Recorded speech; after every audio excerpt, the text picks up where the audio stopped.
Hello my dear student, welcome back to my channel Shivam study knowledge. Dear student, आज के इस video में हम क्लास 12 नागरिक शास्त्र का एक वायरल पेपर लेकर आए हैं। जितने भी स्टूडेंट हमारे 1 मार्च 2025 बोर्ड एग्जाम में नागरिक शास्त्र का पेपर देने वाले हैं और इस बार उनका टारगेट है 95% का, तो आज का ये वीडियो जरूर देखिएगा। ये जो एक वायरल मॉडल पेपर हम आप सभी के लिए लेकर आए हैं और इसका मैं पूरा सोल्यूशन कराने वाला हूँ। स्टूडेंट, यहाँ पर आप देख सकते हैं, चाहे वो अति लघु उत्तरीय क्वेश्चन हो या लघु उत्तरीय क्वेश्चन हो, सभी का मैं सोल्यूशन आज के इस वीडियो में नागरिक शास्त्र का देने वाला हूं। इसमें बताए गए स्टूडेंट जितने भी क्वेश्चंस हैं ये आपके पेपर में पूछे जाएंगे। स्टूडेंट, 1 मार्च को आपका पेपर होने वाला है 2025 बोर्ड एग्जाम में, और उसमें आप लोग अच्छा नंबर लेकर आना चाहते हैं तो इसमें जितने भी बताए गए क्वेश्चन हैं सभी को तैयार करना है और सभी का मैं सोल्यूशन इस वीडियो में देने वाला हूँ, यानी हल सहित आपको बताऊंगा।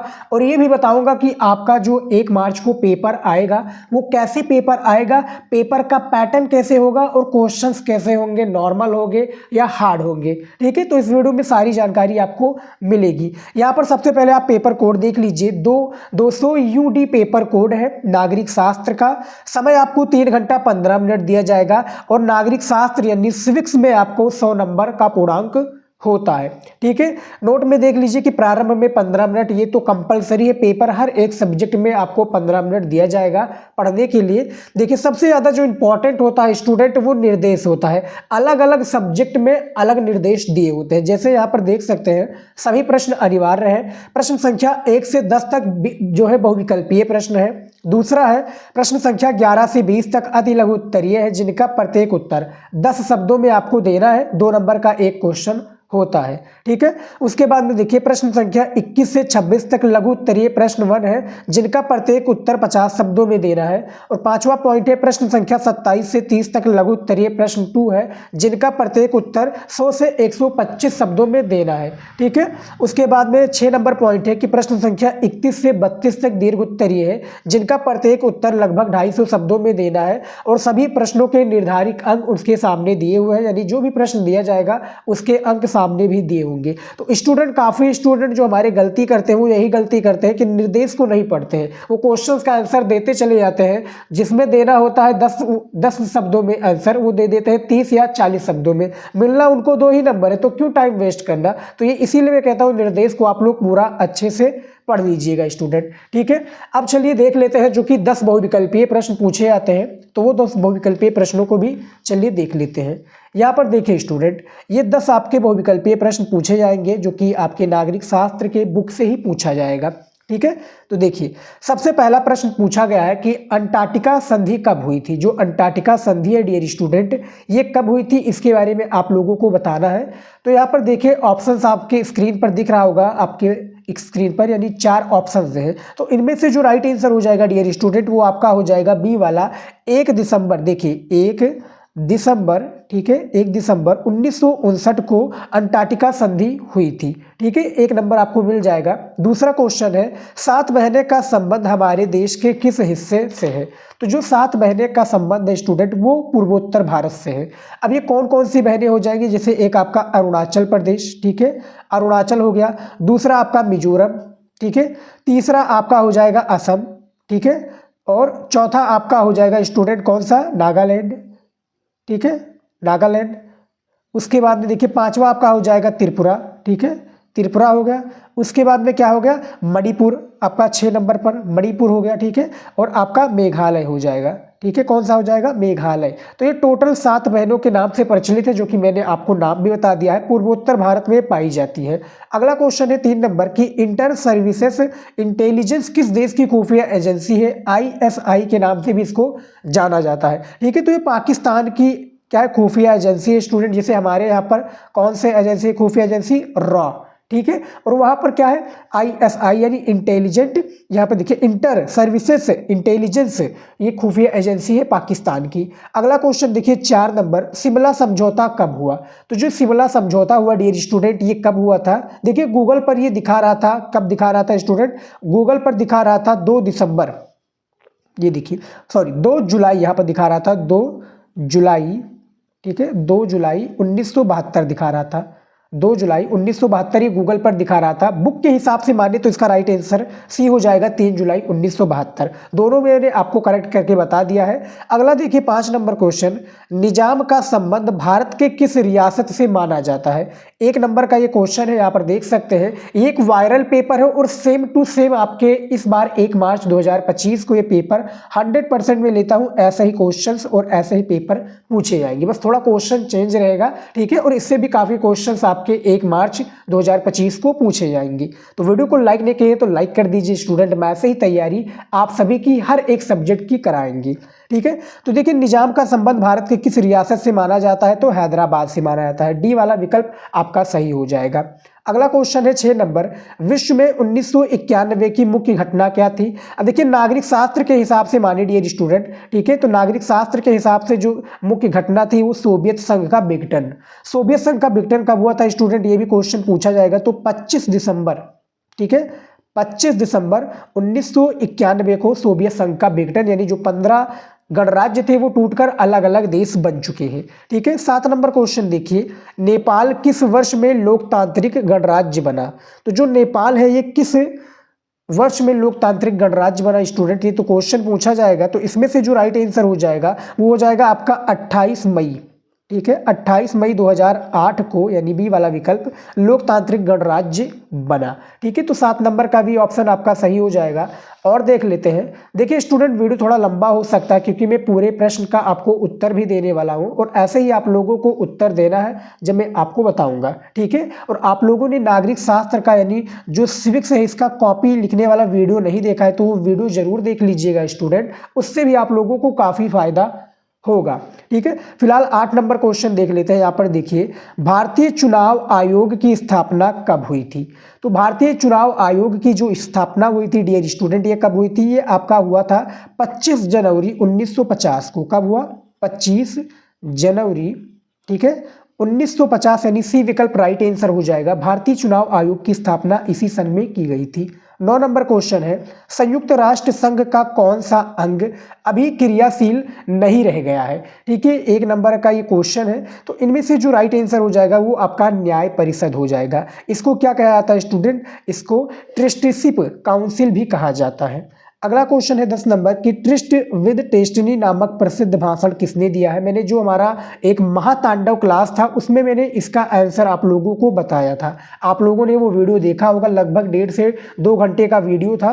तो उसमें मैंने सारी चीज़ें यानी पूरा बुक का निचोड़ था, तो वो वीडियो जरूर देख लीजिएगा इस वीडियो के बाद में। काफ़ी इंपॉर्टेंट वीडियो है स्टूडेंट, जो कि पूरे बुक का इंपॉर्टेंट क्वेश्चन उसमें हमने बताया है। तो जो ट्रिस्ट विद टेस्टनी नामक प्रसिद्ध भाषण है ये बेसिकली जवाहरलाल नेहरू जी ने दिया था। पंडित जवाहरलाल नेहरू ने कब दिया था? 14 अगस्त, याद रखिएगा 14 अगस्त 1947 को शाम को ये दिया था। ठीक है, तो 10 नंबर का आपका बी विकल्प जो कि हमारा 10 बहुविकल्पीय क्वेश्चन था वो मैंने आप सभी को बता दिया है। अब हमारा स्टूडेंट यहाँ पर आ जाता है अति लघु उत्तरीय प्रश्न। और निर्देश में आप लोगों ने पढ़ा होगा कि ये 10 क्वेश्चन होते हैं और हर एक क्वेश्चन का आंसर आपको 10 शब्दों में देना होता है। ठीक है, तो 2 नंबर आपको दिया जाएगा, 10 दूना 20, इसमें भी आपका पक्का हो जाएगा। तो यहाँ पर देखिए डियर स्टूडेंट, इसका भी मैं सॉल्यूशन देने वाला हूँ और इन सभी का आंसर आप लोगों को क्वेश्चन बैंक और बुक में देखने को मिल जाएगा। ठीक है स्टूडेंट, तो यहाँ पर देखिए 11 नंबर क्वेश्चन है कि सोवियत संघ कितने गणराज्य को मिलाकर बनाया गया था और इसके हर मामले में किसका प्रभुत्व था? ठीक है, ये आपका सिंपल सा क्वेश्चन है। अब इसका आंसर चलिए देख लेते हैं क्या होता है इसका आंसर। ठीक है, ये देखिए, हाँ ये देखिए अति लघु उत्तरीय में क्वेश्चन आ गया है। तो इसका जो आंसर है यहाँ पर देखिए उत्तर है कि सोवियत संघ 15 गणराज्यों को मिलाकर बनाया गया था। इसके हर मामले में रूस का प्रभुत्व था, यानी रूस सबसे प्रभावशाली था। 15 जो गणराज्य थे वो टूटकर अलग हो गए। ठीक है, और 15 गणराज्यों में जो रूस का सबसे ज़्यादा दबदबा था। तो ये आपका पहले नंबर क्वेश्चन का राइट आंसर हो गया। अब आपको 2 नंबर यहाँ पर मिल जाएगा। ठीक है, 12 नंबर क्वेश्चन देखिए कि कब और किसके नेतृत्व में चीन में साम्यवादी क्रांति हुई थी? ठीक है, ये भी आपका 2 नंबर का क्वेश्चन है और काफी इंपॉर्टेंट क्वेश्चन है स्टूडेंट। ये क्वेश्चन काफी स्टूडेंट कहते हैं कि सर इसको मैं छोड़ दूं। देखिए छोड़ना नहीं है, सभी क्वेश्चंस को कीजिए क्योंकि एक एक नंबर आपके पेपर के लिए मोस्ट इंपॉर्टेंट है। एक नंबर की कीमत जो है आपसे बेहतर स्टूडेंट कोई नहीं समझ सकता, क्योंकि एक नंबर आपको टॉपर बना देगा और एक नंबर आपको उस सब्जेक्ट में फेल करा सकता है, और आपको हाई स्कूल या इंटरमीडिएट में हो फेल भी हो सकते हैं स्टूडेंट। फिलहाल आप इंटरमीडिएट में हैं तो एक एक नंबर आपके लिए इंपॉर्टेंट है, एक एक नंबर आपके लिए एक प्रकार से क्या है, वो एक प्रकार से रामबाण है। ठीक है, ये समझ में आ गया। तो उसके बाद में देखिए 12 नंबर जो क्वेश्चन है कि कब और किसके नेतृत्व में चीन में साम्यवादी क्रांति हुई थी, तो इसके बारे में देख लीजिए। उत्तर है सन 1949 में माओ के नेतृत्व में चीन में साम्यवादी क्रांति हुई थी। किसके नेतृत्व में? माओ के नेतृत्व में साम्यवादी क्रांति हुई थी। ये दूसरे नंबर क्वेश्चन का आंसर है। जैसा कि आप देख सकते हैं छोटा छोटा इसका आंसर होता है, जो कि 2 नंबर आप लोगों को दिलाकर जाएगा। ठीक है, 13 नंबर क्वेश्चन है कि साफ्टा से क्या अभिप्राय है। जो साफ्टा है इससे अभिप्राय क्या है, ये भी भैया आपका 2 नंबर का क्वेश्चन है और इसका भी मैं उत्तर बताने वाला हूं। और बोर्ड एग्जाम में स्टूडेंट जो मैंने कॉपी का वीडियो बनाया है उसमें भी मैंने आपको बताया है कि जैसे जो अति लघु उत्तरीय क्वेश्चन है इसका आंसर कैसे लिखना है, या लघु उत्तरीय क्वेश्चन है या आपका दीर्घ उत्तरीय क्वेश्चन है, उसमें मैंने लिखने का बेहतरीन तरीका बताया कैसे लिखा जाता है। तो वो वीडियो देख लेंगे और आप ऐसे ही लिखेंगे बोर्ड एग्जाम में, तो आपका जो 100 में से 95% का टारगेट है, एग्जामिनर खुश होकर यानी दिल से वो नंबर देगा कि भैया बच्चे ने मेहनत किया है, बच्चे को तरीका मालूम है। तो वो तरीका हमने कॉपी के वीडियो में बताया है, तो जाकर देख लीजिएगा, नहीं तो यूट्यूब पर सर्च कर लीजिएगा कि क्लास 12 नागरिक शास्त्र की कॉपी कैसे लिखें बाय शिवम स्टडी नॉलेज, वो वीडियो आपको मिल जाएगा स्टूडेंट। ठीक है, फिलहाल हम क्वेश्चन की ओर बढ़ते हैं। देखिए साफ्टा से क्या अभिप्राय है, उत्तर देखिए साफ्टा से अभिप्राय है दक्षिण एशिया मुक्त व्यापार क्षेत्र समझौता। इस समझौते पर फरवरी 2004 में 12वें यहाँ पे देखिए दक्षिण सम्मेलन में हस्ताक्षर किए गए थे। ये समझौता 1 जनवरी 2006 से प्रभावी हो गया। यानी ये जो समझौता है स्टूडेंट 1 जनवरी 2006 से क्या हो गया, ये प्रभावी हो गया। ठीक है, ये 3 नंबर का क्वेश्चन का राइट आंसर है, यहाँ पर आप देख सकते हैं। उसके बाद में देखते हैं अगला क्वेश्चन यहाँ पर क्या पूछा गया है।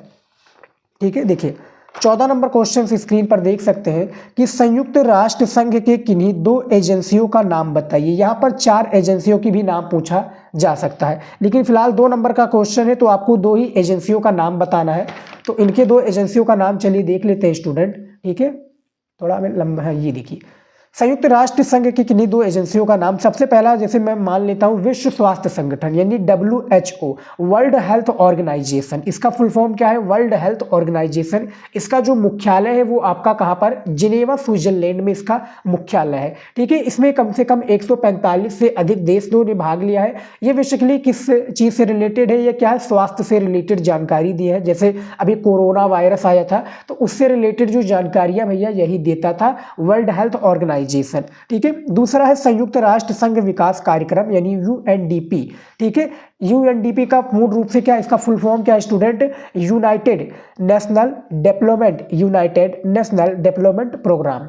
इसका ये है अर्थ, हिंदी में इसको कहते हैं संयुक्त राष्ट्र संघ विकास कार्यक्रम। ठीक है, ये आपको समझ में आ गया। ये इसका जो एक प्रकार से यूनाइटेड जो है ये कहाँ पर इसका मुख्यालय, आप लोग कमेंट में बताइएगा। ठीक है स्टूडेंट, आप लोगों को आता होगा।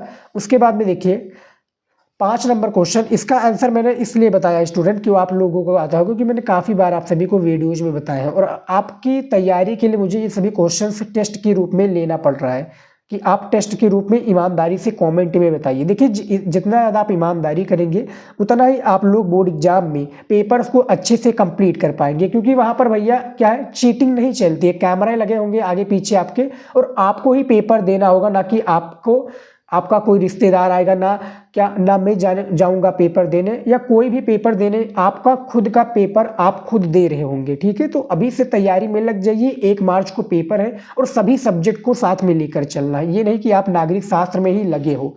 ठीक है, इतना आपको समझ में आ गया स्टूडेंट।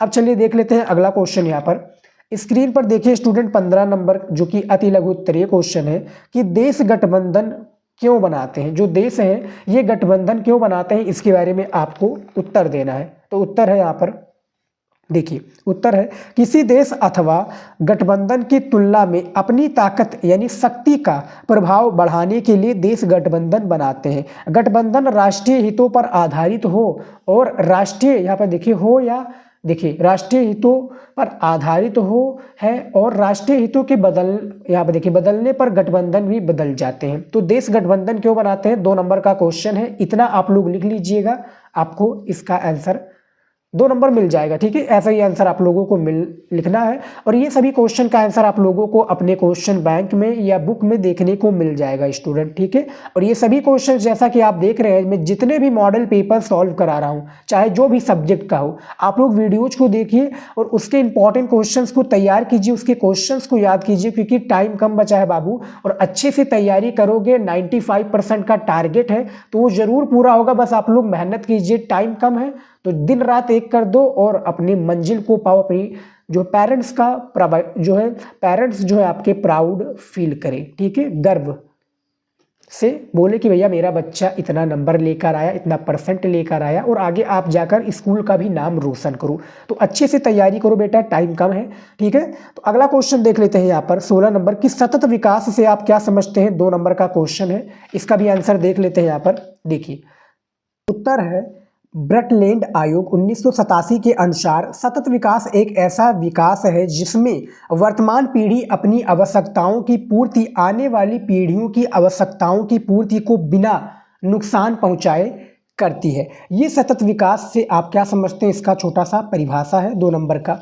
ठीक है, इतना आपको समझ में आ गया। अब चलिए देख लेते हैं अगला क्वेश्चन, देख लेते हैं। यहाँ पर 17 नंबर क्वेश्चन पूछा गया है डियर स्टूडेंट, देखिए स्क्रीन पर दिया हुआ है कि वैश्वीकरण के कारण, देखिए वैश्वीकरण के कारण भारत में उपलब्ध खाद्य पदार्थों में आए परिवर्तनों में किन्हीं 2 का उदाहरण दीजिए। ठीक है, ये 2 नंबर का क्वेश्चन है, किन्हीं 2 का हमें उदाहरण देना है बेसिकली। तो यहाँ पर देखिए स्क्रीन पर उत्तर इसका, देखिए वैश्वीकरण के कारण भारत में उपलब्ध खाद्य पदार्थों में आए परिवर्तनों के 2 उदाहरण। सबसे पहला है पिज्जा एवं बर्गर खाने का प्रचलन। ठीक है, दूसरा है कोको कोला एवं पेप्सी जैसे जो पेय पदार्थों का प्रचलन है। वैश्वीकरण के कारण भारत में उपलब्ध खाद्य पदार्थों में आए परिवर्तनों के ये 2 उदाहरण है, जैसा कि आप देख सकते हैं। ठीक है, ये 2 उदाहरण लिख दीजिएगा, आपका 2 नंबर फिक्स है। 18 नंबर क्वेश्चन दिया हुआ स्क्रीन पर कि ब्रिटिश इंडिया की विभाजन का आधार क्या तय किया गया, इसके बारे में बताइए। ठीक है, ये भी 2 नंबर का क्वेश्चन है, यहाँ पर आप देख सकते हैं। सभी में क्वेश्चंस का आंसर आप लोगों को बताऊंगा, बस वीडियो में बने रहिएगा। और ये सभी क्वेश्चंस का आंसर यदि आपको ये PDF चाहिए नागरिक शास्त्र का, तो टेलीग्राम हमारा चैनल ज्वाइन करना पड़ेगा। ठीक है, और कुछ भी हमसे बोर्ड से रिलेटेड आप लोग पूछना चाहते हैं तो इंस्टाग्राम पर आकर फॉलो कर लीजिए। ठीक है, तो आंसर देखिए उत्तर कि ब्रिटिश इंडिया के विभाजन का आधार धार्मिक जनसंख्या बनाया जाना तय किया गया। इसके अनुसार जिन इलाकों में मुसलमान बहुसंख्यक थे वे इलाके पाकिस्तान के भाग होंगे और शेष हिस्से भारत में कहलाएंगे। ठीक है, तो ये भैया 1947 के जो विभाजन हुआ था भैया, भारत पाकिस्तान का विभाजन, उसके आधार पर बताया गया है। 19 नंबर क्वेश्चन है भारतीय संविधान को कब अंगीकार तथा लागू किया गया। ठीक है, तो इसका उत्तर देखिए यहाँ पर दिया हुआ है। भारतीय संविधान को 26 नवंबर 1949 को अंगीकार किया गया और 24 जनवरी 1950 को इस पर, ठीक है, 24 जनवरी 1950 को इस पर, और है आगे, इस पर संविधान सभा का 284 सदस्यों ने हस्ताक्षर किए और इसके बाद 26 जनवरी 1950 को इसे लागू किया। यानी हमारा जो संविधान लागू हुआ 26 जनवरी 1950 को लागू हुआ। संविधान बनकर रेडी कब हो गया था स्टूडेंट, याद रखिएगा, पेपर में पूछा जाता है। संविधान जो बनकर रेडी हुआ था वो 26 नवंबर 1949 को ही रेडी हो गया था। ठीक है, 24 नवंबर 1950 को इस पर संविधान सभा के 284 सदस्यों ने हस्ताक्षर यानी अपना साइन किया था और जो लागू हुआ था, यानी हर वर्ष आप लोग रिपब्लिक डे के नाम से मनाते हैं, ये 26 जनवरी 1950 से अब तक चला आ रहा है स्टूडेंट। ठीक है, आप लोग कैलकुलेट करके आप नीचे कमेंट में बताइए कि कितने साल हो गए और आगे वाला जो आने वाला हमारा जो जनवरी है स्टूडेंट, 26 जनवरी, ये कितने साल हो जाएंगे 1950 से लेकर। ठीक है, कमेंट में आप लोग टाइप कर दीजिएगा।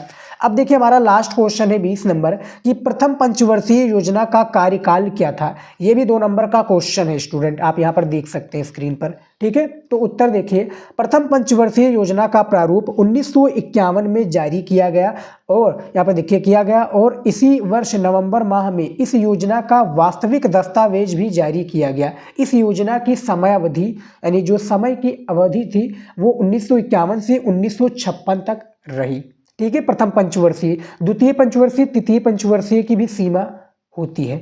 तो ये 10 नंबर क्वेश्चन जो कि 2 नंबर आपको दिलाकर जाएगा, तो ये भी मैंने आप सभी को बता दिया है। ठीक है, अब चलिए देख लेते हैं अगला क्वेश्चन यहाँ पर।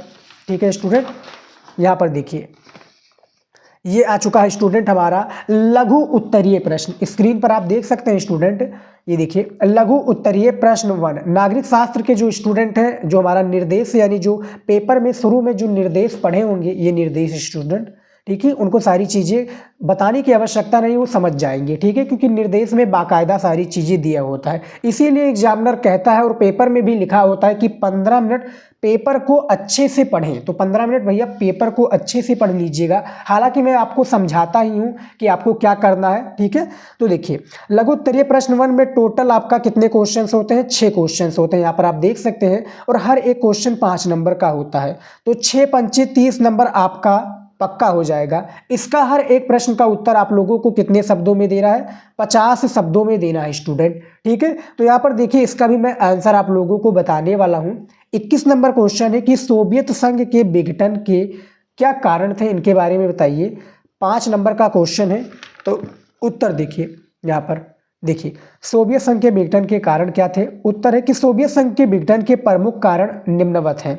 सबसे पहला है साम्यवादी दल की शक्ति का निरंतर पतन होता गया। जो साम्यवादी दल है इसकी शक्ति का निरंतर पतन होता गया। दूसरा है सोवियत संघ ने ब्लास्टिक गणराज्यों को रूस के अंतर्गत, जो ब्लास्टिक गणराज्यों का रूस के अंतर्गत विलय उनकी इच्छा के विरुद्ध, ठीक है, और इसमें उनकी इच्छा के विरुद्ध किया था। तीसरा है अफगान संकट भी सोवियत संघ के पतन का कारण बना। ठीक है, ये इंपॉर्टेंट पॉइंट्स के थ्रू बताया गया है स्टूडेंट। मैंने कॉपी के वीडियोज में जैसा कि मैंने बताया उसमें भी मैंने ये सभी तरीके बताए हैं, और बोर्ड एग्जाम में जब भी लिखिएगा इंपॉर्टेंट पॉइंट के थ्रू लिखिएगा, ताकि एग्जामिनर भी समझ पाए कि भैया इसमें पॉइंट्स हैं, और पॉइंट के हिसाब से क्या होता है कि आपका लाइन क्लियर होता है। ठीक है, और आपका जो लिखावट होता है ना कि बोरिंग लगता है, आप एक एक लाइन को अच्छे से पढ़ते चले जाते हैं, और सारी चीज़ें एग्जामिनर को भी समझ में आएंगी और आपको भी समझ में आती चली जाएंगी, और एग्जामिनर जो भैया वो अपना काम करके यानी आपको पूरा नंबर देकर आगे बढ़ जाएगा।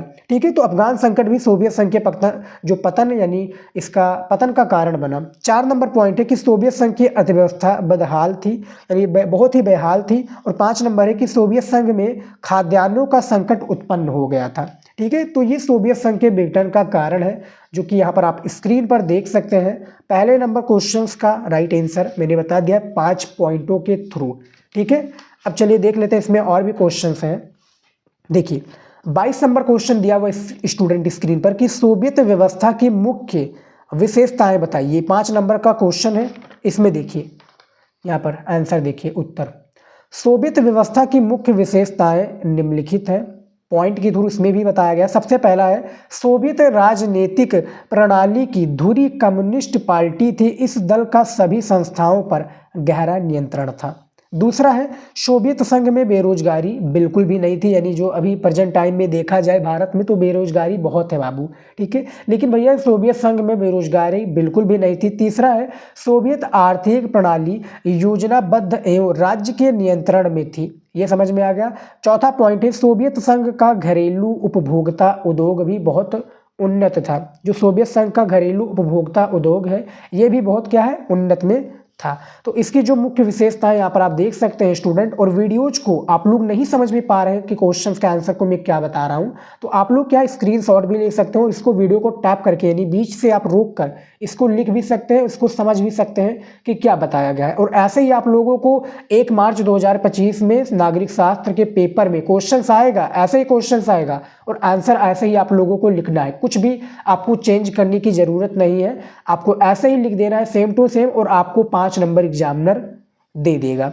ठीक है, यहाँ पर देखिए अगला क्वेश्चन 23 नंबर कि क्षेत्रीय संगठनों की स्थापना के उद्देश्यों की पहचान कीजिए। ये भी आपका 5 नंबर का क्वेश्चन है, तो इसका भी उत्तर चलिए देख लेते हैं। देखिए क्षेत्रीय संगठनों की स्थापना के उद्देश्यों की पहचान कीजिए। उत्तर है क्षेत्रीय संगठनों को बनाने के निम्न उद्देश्य हैं। क्या है, निम्न उद्देश्य के थ्रू इसमें बताए गए हैं, इसमें भी पॉइंट के थ्रू बताया गया स्टूडेंट। और आजकल क्या है, पॉइंट के थ्रू सारी चीज़ें समझ में आती हैं। सबसे पहला है विभिन्न क्षेत्रीय देशों को एक मंच प्रदान करना, यानी जो विभिन्न देश हैं हमारे जो कॉन्टिनेंट में, यानी हमारे भारत में या हमारे विश्व में, यानी हमारी पृथ्वी में स्टूडेंट, भारत में न कि विश्व में, पूरी पृथ्वी में 195 से अधिक देश हैं। पूरे क्षेत्रीय देशों को एक मंच प्रदान करना, ठीक है। दूसरा है सभी देशों को आत्मनिर्भरता के माध्यम से सहयोग करने के लिए प्रेरित करना। तीसरा है कि सामाजिक, सांस्कृतिक, आर्थिक, तकनीकी क्षेत्रों में सहयोग को बढ़ावा देना। और चौथा पॉइंट है कि क्षेत्रीय विवादों को निपटाने के लिए बनी व्यवस्था में बदलाव लाना। और पांचवा पॉइंट है शेष क्षेत्रीय संगठन व संयुक्त राष्ट्र संघ को साथ लेकर कार्य करना। ये क्या किसका पॉइंट है? क्षेत्रीय संगठनों की स्थापना के उद्देश्यों की पहचान करना, ये पॉइंट है, इसकी पहचान कीजिए। ये 5 पॉइंट थ्रू आप लिख देंगे स्टूडेंट, 50 शब्द भी आपका कंप्लीट हो जाएगा। यानी ये 50 शब्द से अलग है, 50 शब्द से क्या है ऊपर हो सकता है, नीचे नहीं है स्टूडेंट। आप गिन भी सकते हैं वीडियोज को रोक कर, लेकिन एग्जामिनर गिनता नहीं, वो अंदाजा से लगा लेता है कि आपने कितने शब्दों में लिखना है, ठीक है। तो इस तरह से मत लिखिएगा कि कम हो जाए, थोड़ा बहुत चल जाएगा। जैसे 60 शब्द 50 शब्द से ऊपर और 65 शब्द से नीचे हो जाए तो क्लियर है, आपका 5 नंबर फिक्स है। अब ये नहीं कि भैया आप 3 लाइन में लिख दिए अति लघु उत्तरीय क्वेश्चन का तरह लिख दिए लघु उत्तरीय क्वेश्चन का आंसर, तो ऐसा नहीं होगा। आपको जिस तरह से कहा गया है ना कि जिस तरह से काम उस प्रकार से दाम, वही आप लोगों को एग्जामिनर भी देगा भैया। और पेपर में भी दिया होता है नंबर, इसीलिए दिए होते हैं कि पेपर के सम्मुख उसके अंक निर्धारित है। तो जितने शब्दों में लिया है आपको निर्देश में भी दिए जाते हैं सारी चीज़ें। अगला पॉइंट है, अगला क्वेश्चन है 24 नंबर, आज़ाद हिंदुस्तान का जन्म कैसी परिस्थितियों में हुआ, इसके बारे में बताना है, ठीक है। ये भी 5 नंबर का क्वेश्चन है। उत्तर देखिए, आज़ाद हिंदुस्तान का जन्म कठिन परिस्थितियों में हुआ। सन 1947 में हिंदुस्तान जिन हालात के बीच आज़ाद हुआ, शायद उस समय तक कोई भी देश वैसे हालात में आज़ाद नहीं हुआ था, ठीक है। हिंदुस्तान आज़ाद तो हुआ, लेकिन देश के बंटवारे के साथ सन 1947 का साल अभूतपूर्व हिंसा और विस्थापन, यहाँ पे देखिए विस्थापन की त्रासदी का साल था, ठीक है।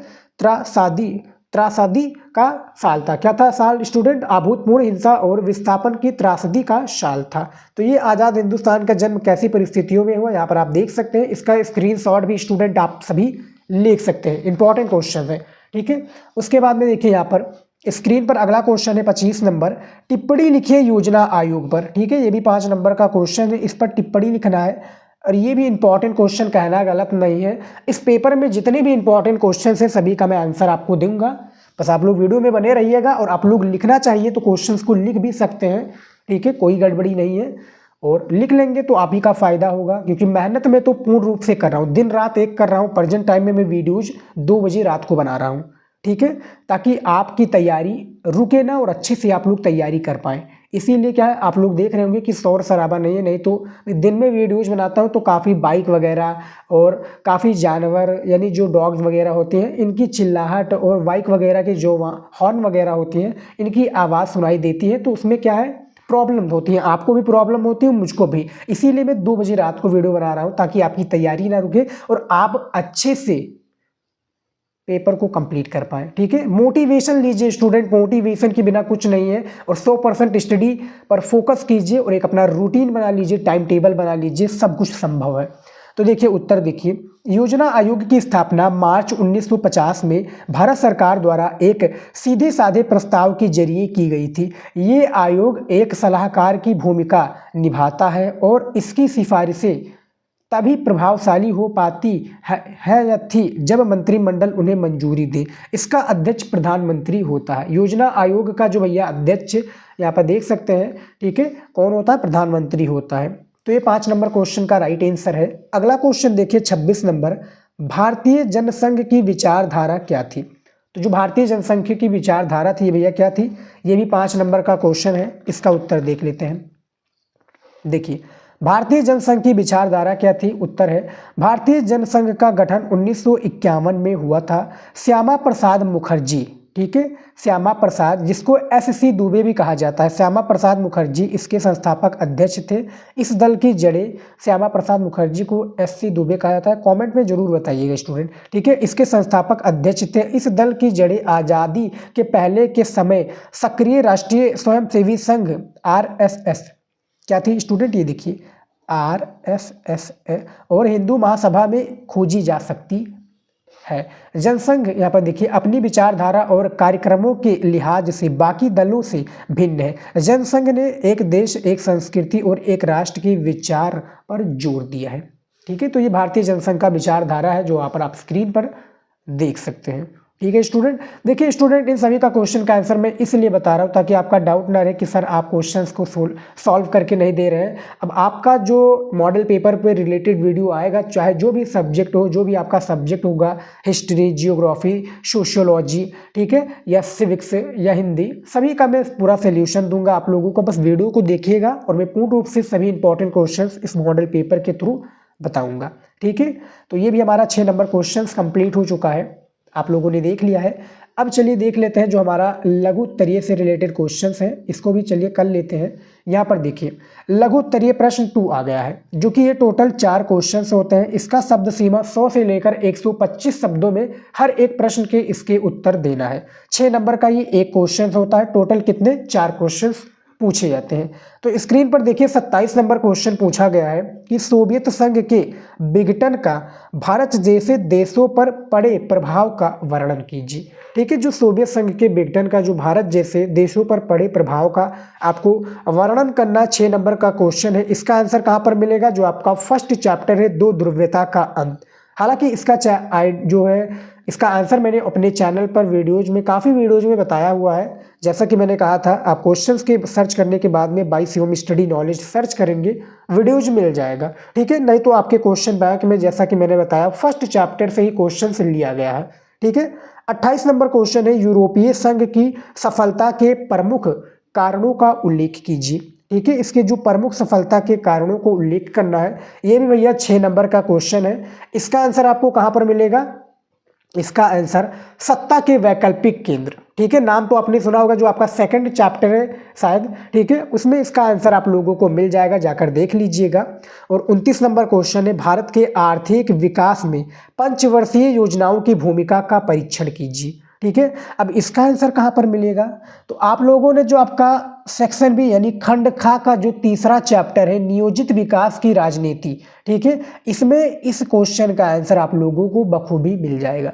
देख लीजिए जाके, क्वेश्चन बैंक तो आप लोगों ने लिया ही होगा। नहीं लिया है तो बुक तो है आपके पास, नागरिक शास्त्र का होगा ही होगा। वो भी नहीं है स्टूडेंट तो आप टेलीग्राम ज्वाइन कर लीजिए, मैं पेपर का सोल्यूशन के साथ में आपको वो दे दूंगा। ठीक है, और आप लोगों को यूट्यूब पर भी सर्च कर लेना। यूट्यूब पर आप लोग सर्च कर लीजिए ये क्वेश्चन से, जो भी क्वेश्चन का आंसर आपको नहीं मिलता है, जो हमारे आर्ट्स के विद्यार्थी हैं उनके लिए मैं यही कहता हूं कि वो यूट्यूब पर क्वेश्चंस को सर्च करें और इस तरह से बाय शिवम स्टडी नॉलेज यानी पीछे आप हमारे चैनल का नाम लिख देंगे, वो वीडियो आपको मिल जाएगा जिसमें उस क्वेश्चन का आंसर होगा। ठीक है, अगला देखिए 30 नंबर क्वेश्चन की कांग्रेस के प्रभुत्व की प्रकृति का वर्णन कीजिए। ठीक है, ये भी भैया 6 नंबर का क्वेश्चन है। इसका आंसर आपको कांग्रेस प्रणाली, चुनौतियां और पुनर्स्थापना पर मिलेगा, जो आपका 5 नंबर चैप्टर है खंड खा का, उसमें इस क्वेश्चन का आंसर मिल जाएगा। मैं चैप्टर का नाम भी बता देता हूं जिससे आप लोगों को बहुत ही ईजी हो जाए हर एक क्वेश्चन का आंसर देने में। ठीक है स्टूडेंट, ये सब आप चैप्टर का नाम भी जान लीजिए और ये सभी क्वेश्चन मोस्ट इंपॉर्टेंट है, मैं बार बार कर रहा हूँ, आप लोग इसको तैयार कर लीजिए। ठीक है, अब देख लेते हैं हमारा दीर्घ उत्तरीय प्रश्न, जो कि ये मॉडल पेपर में दीर्घ उत्तरीय प्रश्न तो कंपलसरी ही है नागरिक शास्त्र में। टोटल 2 क्वेश्चन का आपको आंसर देना है, हर एक क्वेश्चन आपका 8 नंबर का होता है। तो फिलहाल इसमें 4 क्वेश्चन अथवा करके दिए होंगे, तो चारों क्वेश्चन को अभी तैयार कर लेना, लेकिन पेपर में याद रखिएगा आपको 2 ही क्वेश्चन करना है, निर्देश को पढ़ लीजिएगा। तो 31 नंबर क्वेश्चन है पर्यावरण के मसले पर भारत का पक्ष स्पष्ट कीजिए। ठीक है, जो पर्यावरण का मसला था, इस पर भारत का जो पक्ष क्या था इसको स्पष्ट करना है। इसका भी आंसर दिया है। अथवा करके क्वेश्चन पूछा गया है कि वैश्विक निर्धनता और महामारी विश्व के लिए खतरा बन चुकी है, इस कथन को सविस्तार समझाइए। ठीक है, तो भैया अथवा वाला चाहे आप कर सकते हैं पेपर में, ठीक है, या आप दूसरा जो भी क्वेश्चन का आंसर आपको पेपर में आता होगा, आपको 2 ही क्वेश्चन करना है, एक 31 नंबर, एक 32 नंबर का। 31 नंबर का आप अथवा भी कर सकते हैं, 32 नंबर का भी आप अथवा कर सकते हैं। जो आपको आता है क्वेश्चन का आंसर वो आप कर सकते हैं और आपको एग्जामिनर 8 नंबर देगा। 250 शब्दों में इसका आंसर आप लोग लिखना है। ठीक है, 32 नंबर क्वेश्चन है कि मंडल आयोग का सविस्तार वर्णन कीजिए। अथवा करके दिया है कि भारतीय विदेश नीति के प्रमुख निर्धारक तत्वों का विश्लेषण कीजिए। तो दोनों में से किसी एक को करना है बोर्ड एग्जाम में। लेकिन फिलहाल मेरी रिक्वेस्ट है आप सभी से कि आप ये चारों क्वेश्चंस को तैयार कर लीजिए, क्वेश्चन बैंक में मिल जाएगा आंसर। चारों क्वेश्चंस को तैयार कर लीजिए, पेपर में आपको चारों क्वेश्चंस में से 2 क्वेश्चन दिखा देगा, तो आपका 16 नंबर जो है फिक्स है। 8 दूनी 16 नंबर दीर्घ उत्तरीय में आपका कंफर्म हो जाएगा, जो दीर्घ उत्तरीय में सबसे बेटर होता है। समझ में आ गया? तो ये आप लोग यहाँ पर देख सकते हैं स्टूडेंट कि मैंने पूरा पेपर जो नागरिक शास्त्र का था सॉल्व कर दिया है। सभी मेरे क्वेश्चन का आंसर दिया है, और जिनका मैंने नहीं दिया है उसका भी मैंने सॉल्यूशन बता दिया कि कैसे मिलेगा। ठीक है स्टूडेंट, तो इस वीडियो को ज़्यादा से ज़्यादा लाइक कर दीजिए। ठीक है, आप लोग हमारे स्टूडेंट हैं, लाइक कर दीजिए, और वीडियो को ज़्यादा से ज़्यादा अपने दोस्तों के पास शेयर जरूर कीजिए ताकि उनके भी हेल्प हो सके और वो भी अच्छे मार्क्स लेकर आए बोर्ड एग्जाम में। और कमेंट करके बताइए वीडियो कैसा लगा, और चैनल पर नए स्टूडेंट तो रिक्वेस्ट है चैनल को सब्सक्राइब कर लीजिए। हम ऐसे इंपॉर्टेंट वीडियो आप सभी के लिए लेकर आएंगे और आपकी जो तैयारी बहुत ही अच्छे से बेहतरीन तरीके से कंप्लीट कराएंगे। मिलते हैं नेक्स्ट वीडियो में। जय हिंद।